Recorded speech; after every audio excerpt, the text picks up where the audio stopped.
ما در دنیای زندگی میکنیم که در هر چیزی علم و دانش خاص پنهان شده. از جاری شدن جوهر یک خودکار روی کاغذ گرفته تا لحظه فرود اومدن موشک‌های انسان در سیارات دیگه، همه از علم و دانشی الهی و نظم و هماهنگی دقیق خلق شده. ساده بگم هیچ چیزی در این دنیا فاقد علم و نظم نیست. علم امروز ثابت کرده که اون چه ما آشفتگی میبینیم در حقیقت بخشی از یک نظم بزرگتر است. حضرت مولانا در این باره گفت پشت پرده این جهان آشفته صورتی زیبا، دقیق و هماهنگ وجود داره و این یعنی در این جهان هیچ چیز بی حساب کتاب نیست. پس اگر در هر چیزی علمی نهفته که میشه ازش استفاده کرد، برای زندگی کردن و رسیدن به آرزوها هم علمی وجود داره که میتونیم یادش بگیریم. علمی به نام علم زندگی.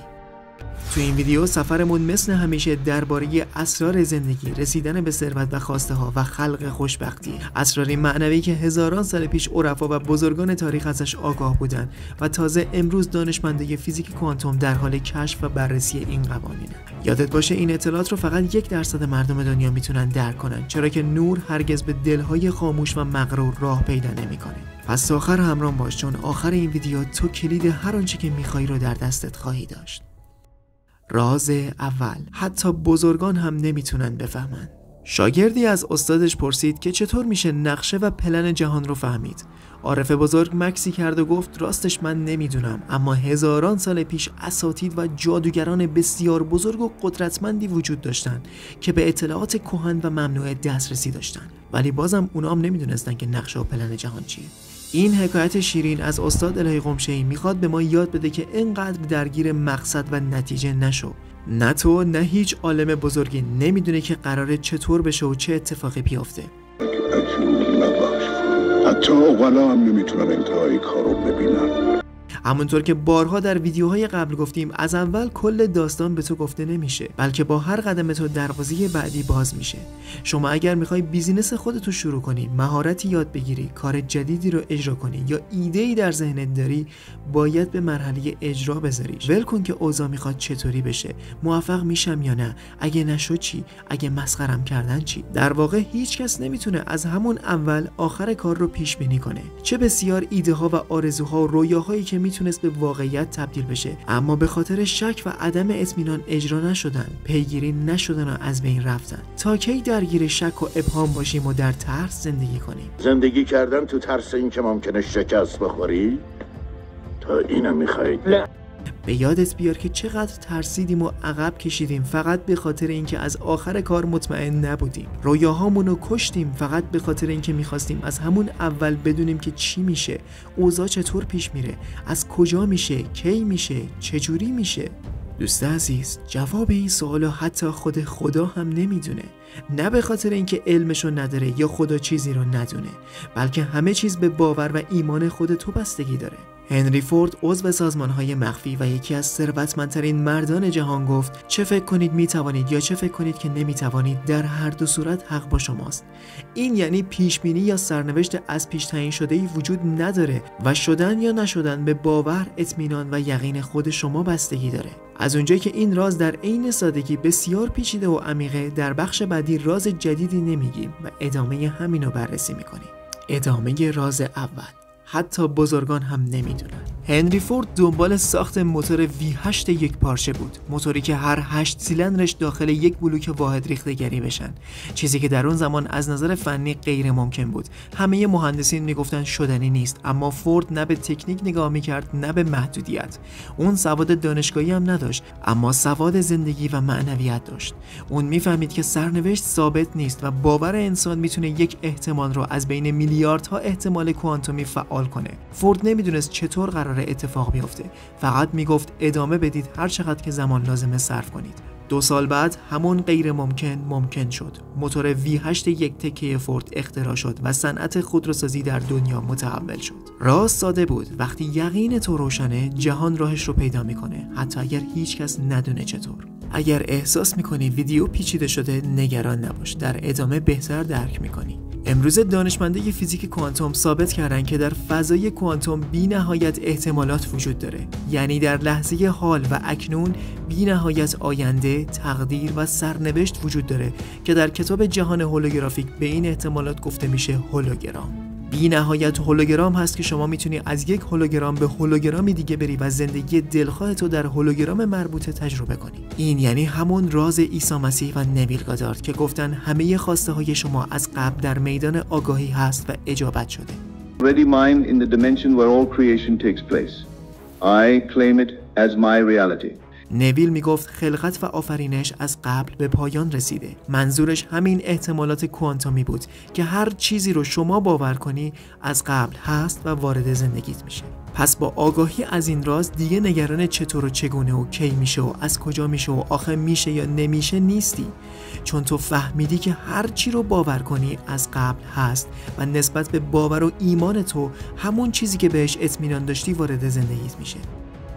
Know that what you desire already exists in consciousness. Its physical manifestation is inevitable. یه مثال دیگه میزنم بهتر درک کنی. توماس ادیسون رویای ساختن لامپ رو داشت، اما در اون دوران هیچکس همچین ایده‌ای رو بجز نیکولا تسلا باور نمی‌کرد. به گفته این منابع ادیسون بیشتر از 10,000 بار در آزمایشگاهش لامپ رو ساخت و شکست خورد، اما مطمئن بود که این خواسته از قبل هست و وجود داره.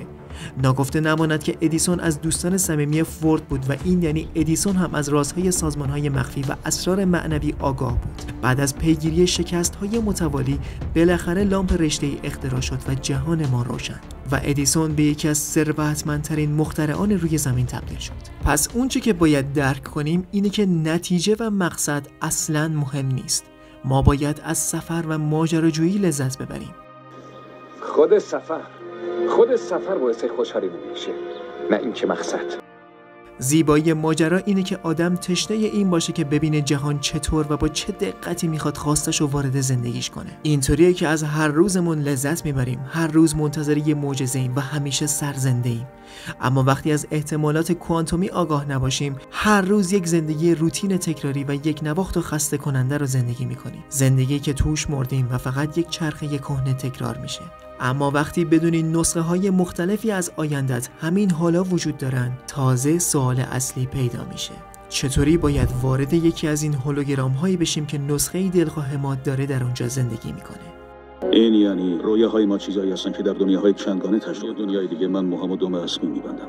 راز سوم، پشت پرده مادیت، حالت درونی. کسی که این جهان رو جدا از خودش میبینه نمیتونه واقعیت زندگیش رو تغییر بده. تا وقتی شما باور نکنید که وضعیت شما، حساب بانکی شما و داشته هاتون بازتابی از حالت درونی خود شماست، نمیتونید به اسرار هستی دست پیدا کنید. Your outer world, your money, your bank account, your opportunities, all of it is but a shadow cast by the state you occupy within. بزرگترین مشکل مردم اینه که گیر کردن تو اون شرایطی که الان دارن و نمیتونن حقیقت رو ببینن. شرایط و وضعیت بیرونی یک توهم و سایه است. حالت درونی شماست که حقیقته. شما باید حقیقت رو تغییر بدین تا واقعیت ظاهریتون تغییر کنه. When you shift your consciousness, the entire world must mirror it. Let us begin with the principle. Consciousness is the only reality. یعنی اگر بتونید حالت درونی خودتون رو عوض کنید و در حالت جدید ایجاد شده بمونید، کم کم واقعیت ظاهری بیرونی عوض میشه.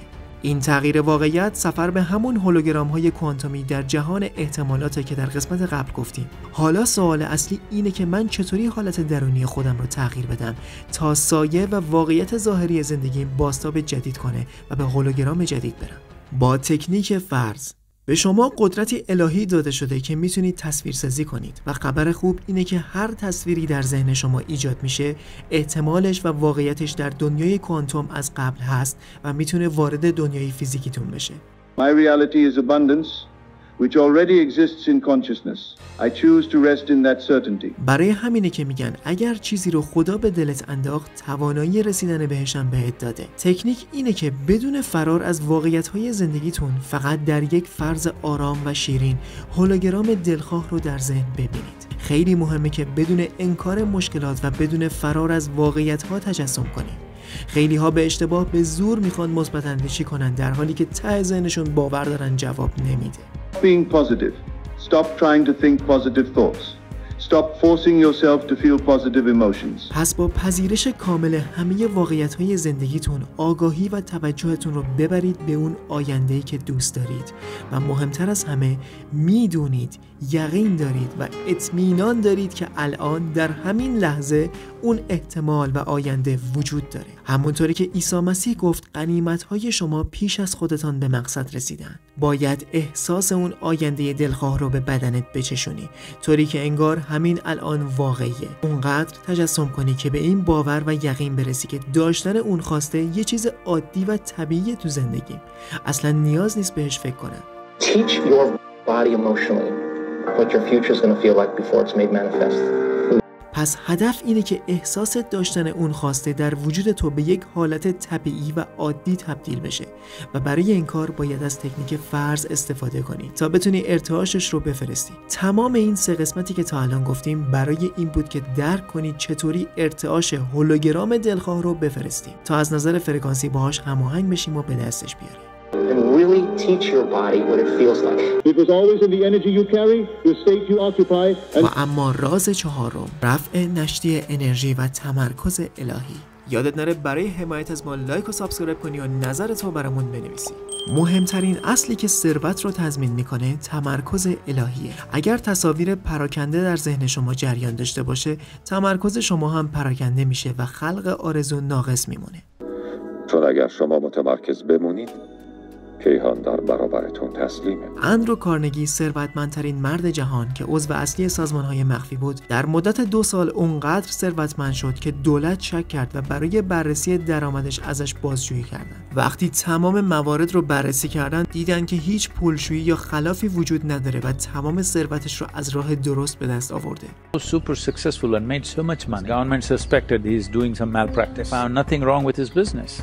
اندرو گفته بود که راز ثروت من اینه که من میتونم ذهنم رو به مدت 5 دقیقه روی یک چیز متمرکز کنم. سادگورو داستان ثروت اندرو کارنگی رو تعریف میکنه و میگه هر جا توجه و تمرکز باشه، انرژی و فرکانس هم همونجاست.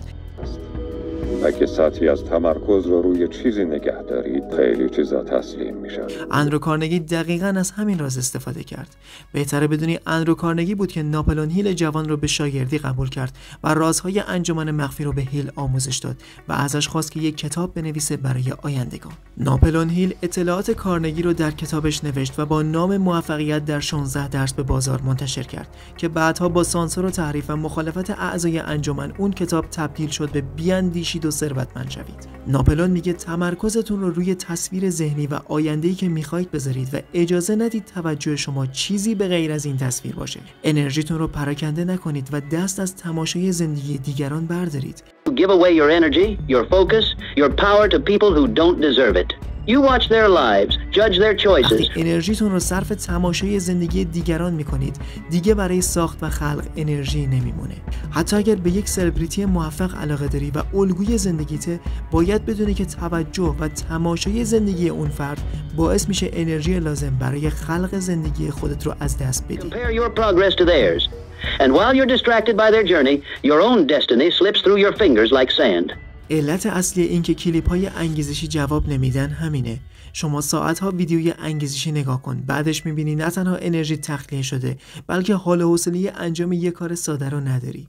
تنها چیزی که باید در ذهن تو در جریان باشه، تصویر رشد و پیشرفت خودته، نه دیگران، نه سلبریتی‌ها یا رقبای حوزه کاری. هر توجهی که به زندگی دیگران نشون میدی، حالا چه اون فرد آدم موفقی باشه یا نه، تو داری انرژی که میتونست خودت رو بسازه هدر میدی.